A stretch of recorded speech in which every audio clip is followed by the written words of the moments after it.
Shambhu Dayal inter college Ghaziabad में अनुसूचित जाति शिक्षक वेलफेयर एसोसिएशन उत्तर प्रदेश द्वारा मेधावी विद्यार्थी एवं छात्राओं व नवनियुक्त प्रधानाचार्य व शिक्षक सम्मान समारोह का आयोजन किया गया। कार्यक्रम में मुख्य अतिथि श्री राजेश श्रीवास, जिला विद्यालय निरीक्षक गाजियाबाद एवं विशिष्ट अतिथि में प्रेमचंद, आशीष कुमार पांडे, डॉक्टर बबलू सिंह, श्रीमती मंजू गौतम, श्री नरेंद्र कुमार बिल्लू, श्री विजेंद्र भारतीय, श्री विनोद कुमार जाटव, श्री रविकरण गौतम, श्री संतोष कुमार, डॉक्टर सुनील कुमार, अजय पाल भारती, श्रीमती पूनम बौद्ध, श्री डी के भास्कर, रमेश चंद बौद्ध, रामकिशोर जाटव एवं उमेश सिंह गौतम आदि गणमान्य व्यक्ति इसमें उपस्थित रहे, जिसमें मुख्य अतिथि जिला विद्यालय निरीक्षक महोदय एवं विशिष्ट अतिथि सह जिला विद्यालय निरीक्षक महोदय द्वारा शिक्षा के महत्व को समझाते हुए छात्रों को शुभकामनाएं दी। संगठन के प्रांतीय व प्रधानाचार्य श्री देवेंद्र कुमार ने लक्ष्य आधारित शिक्षा ग्रहण करने का बल दिया। अध्यक्ष श्री ब्रह्मदेव सिंह ने संगठन की महत्ता को दर्शाते हुए जागरूक और एकजुट रहने का भी ध्यान आकर्षित किया। कार्यक्रम की अध्यक्षता करते हुए श्री सुनील कुमार जी ने भविष्य आधारित विभिन्न क्षेत्रों में अध्ययन करने पर बल दिया। मंच संचालन मीडिया प्रभारी श्री संजय सागर जी द्वारा किया गया। संगठन के गौतम बुद्ध नगर, हापुड़, बुलंदशहर, मेरठ, बागपत के पदाधिकारियों व सदस्यों ने उपस्थित रहकर अपने अपने विचार रखे। समारोह का सफल आयोजन अनुसूचित जाति शिक्षक वेलफेयर एसोसिएशन उत्तर प्रदेश के अध्यक्ष श्री ब्रह्मदेव जी एवं सचिव श्री देवेंद्र कुमार द्वारा किया गया। एसोसिएशन द्वारा 2022 के परीक्षा में हाई स्कूल इंटरमीडिएट में 75% से अधिक अंक प्राप्त करने वाले लगभग 125 छात्र छात्राओं को सम्मानित किया गया व उनके उज्जवल भविष्य की भी कामना की गई। आइए देखते हैं विशेष कवरेज एनपीटी न्यूज इंडिया की शंभू दयाल इंटर कॉलेज गाजियाबाद से।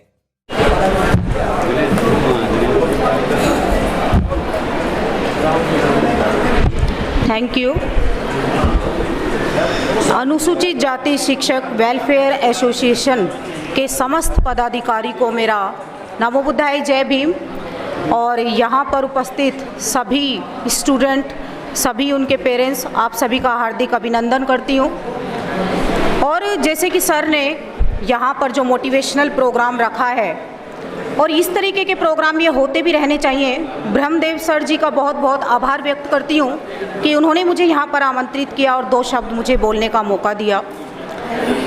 और सबसे ज़्यादा अभिनंदन मैं आज जितने भी यहाँ पर स्टूडेंट हैं उन सभी का करना चाहूँगी, क्योंकि आप सभी लोग जो हैं यहाँ पर आए अपनी काबिलियत की वजह से। क्योंकि देखिए, सफलता किसी को आसानी से तो मिलती नहीं है, आप सभी लोग जानते हैं। सफलता नहीं मिलती किसी को गिफ्ट में ना लिफ्ट में, वो मिलती है हमेशा शिफ्ट में, यानी चेंज करने में, तब हमको सफलता मिलती है। और जितने भी संसार में सफल लोग हुए हैं, आप देखोगे कि उन्होंने अपने जीवन में कितना संघर्ष किया है, कितनी मेहनत उन्होंने की है और तब कहीं जाकर वो सफल हुए हैं। तो जैसे कि यहाँ पर बाबा साहेब की तस्वीर भी लगी हुई है। कितने स्टूडेंट जानते हैं बाबा साहेब के बारे में? नहीं जानते, बहुत कम लोग जानते हैं।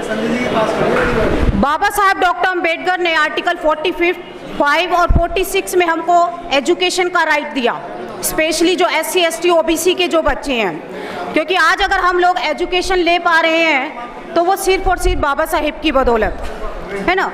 तो शिक्षा ही वो चाबी है जिससे हम सारे दरवाजे खोल सकते हैं। शिक्षा ऐसी करो, इतनी बुलंदियों तक पहुँचो, क्योंकि यही एकमात्र हथियार हमारे पास है।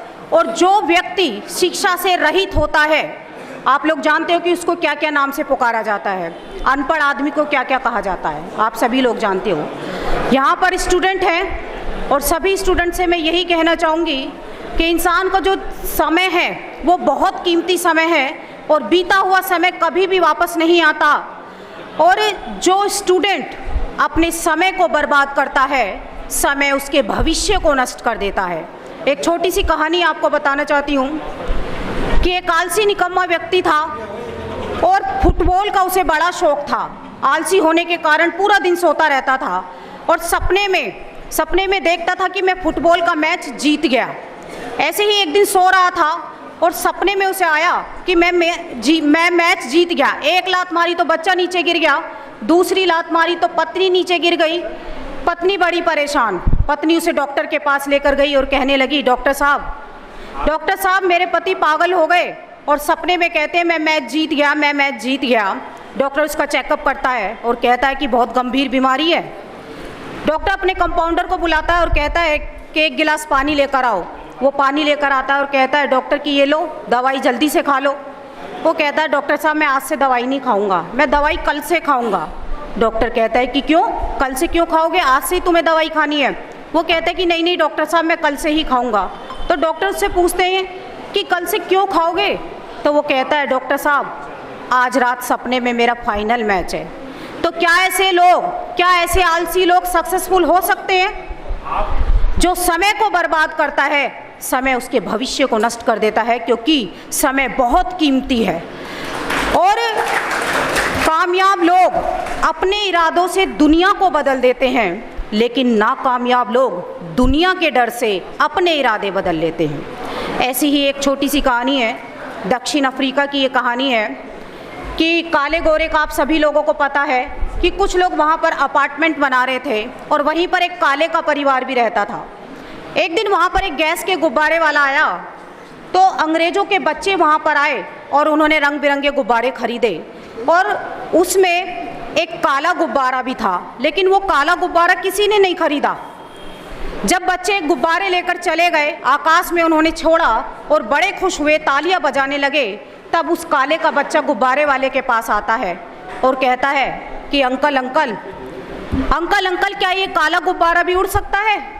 तो वो हंसता है और कहता है कि बेटा वो इसलिए नहीं उड़ रहे कि वो रंग बिरंगे हैं, वो इसीलिए उड़ रहे हैं क्योंकि उसके अंदर गैस भरी हुई है। ये काला गुब्बारा भी उससे ज़्यादा ऊंचा उड़ सकता है। वो काला बच्चा वो बात अपने आप से जोड़ लेता है क्योंकि वो भी काला होता है। वो बच्चा इतनी मेहनत करता है, इतना संघर्ष करता है कि आगे चलकर वो बच्चा दक्षिण अफ्रीका का राष्ट्रपति नेशनल मंडेला बनता है। तो काला गोरा, अमीर गरीब, गांव शहर कोई मायने नहीं रखता। आपके अंदर एक जुनून होना चाहिए, आपके अंदर एक पैशन होना चाहिए अपने लक्ष्य को पाने के लिए। और जब आप अपना लक्ष्य निर्धारित कर लोगे तो दुनिया की कोई ताकत नहीं जो आपको आपके लक्ष्य पर पहुंचने से रोक सके। तो वो आग हमारे अंदर होनी चाहिए। बहुत सारे स्टूडेंट हैं, मैंने भी देखे हैं, जब एग्ज़ाम होते हैं तो कहते हैं कि हे भगवान मुझे पास करा दो, मैं इतने का लड्डू चढ़ा दूंगा, इतने का नारियल फोड़ दूंगा, इतने का भोग लगा दूंगा। तो मैं ऐसे बच्चों से कहना चाहती हूँ कि भाग्य भगवान कुछ नहीं होता, ये सब कुछ नहीं होता, क्योंकि आप ही हो जो अपने भाग्य को बदल सकते हो।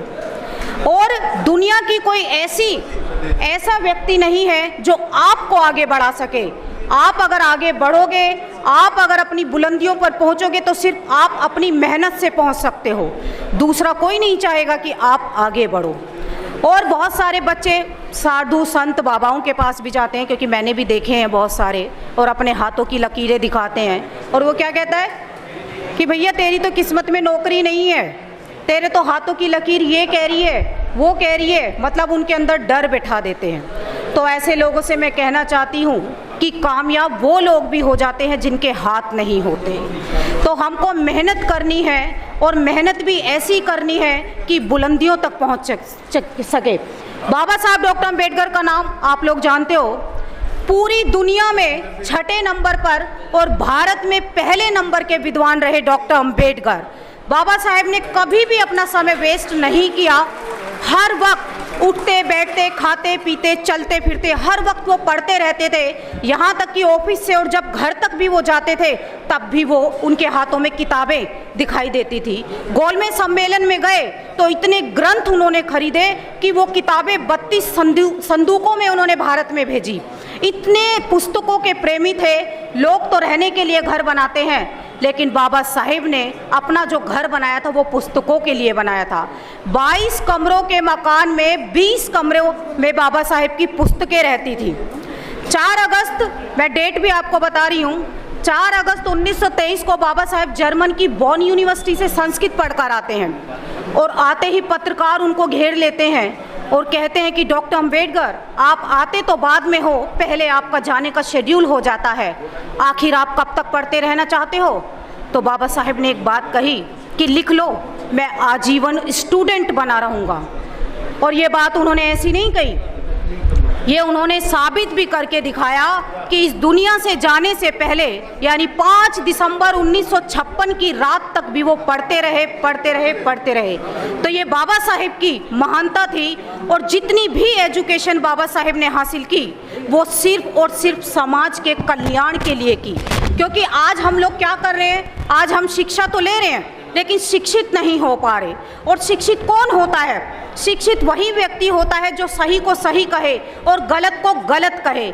लेकिन हम लोग ऐसी शिक्षा नहीं ले रहे। स्कूलों में जो हमें पढ़ाया जाता है, जो रटाया जाता है, उसका मकसद सिर्फ नौकरी पाना होता है और षड्यंत्रों के तहत दिमाग के उस हिस्से को बंद कर दिया जाता है जहाँ से विचार जन्म लेते हैं, जहाँ से तर्क जन्म लेते हैं, जो कि आज हो भी रहा है।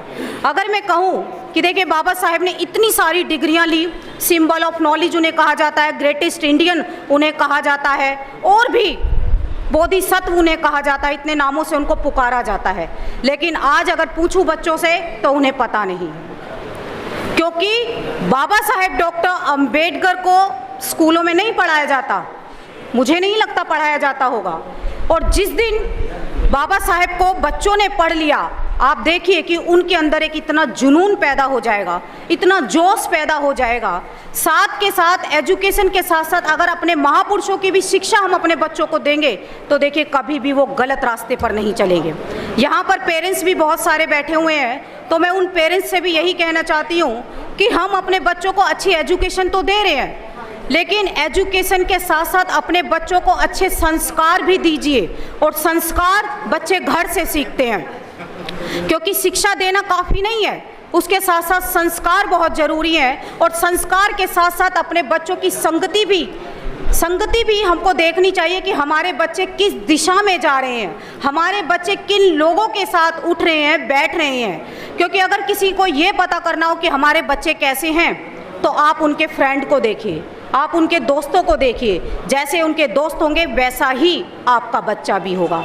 तो अपने बच्चों की पढ़ाई के साथ साथ इन सब चीज़ों पर भी ध्यान देना बहुत ज़रूरी है। और हमें हमेशा सीखते रहना चाहिए, ये नहीं कि मेरे को आ गया, या अपने अंदर हम लोगों ने एक बोलते हैं ना कि एक अहंकार हमारे अंदर आ जाता है। तो अहंकार जो होता है वो ज्ञान का सबसे बड़ा शत्रु होता है। और बहुत सारे बच्चे भी ऐसे हैं, बहुत सारे बड़े लोग भी ऐसे हैं जो अपने अंदर अहंकार पाले होते हैं। तो मैं ऐसे लोगों से यही कहना चाहती हूँ कि अहंकार हमको नहीं लाना है। और जब तक आप जीवित रहो तब तक हमको देखिए, सभी लोग सभी चीज़ें तो जानते नहीं हैं, लेकिन सभी लोग थोड़ी थोड़ी चीज़ें तो जानते हैं। तो उन सभी लोगों से थोड़ी थोड़ी चीज़ें हम लोगों को भी ग्रहण करनी है, तो ही हम लोग आगे बढ़ सकते हैं। अगर ये सोचे कि मुझे सब कुछ आता है, मैं परफेक्ट हूँ, तो आपकी सफलता वहीं पर रुक जाती है। बाबा साहेब डॉक्टर अंबेडकर के बारे में तो बताने के लिए बहुत सारी बातें हैं।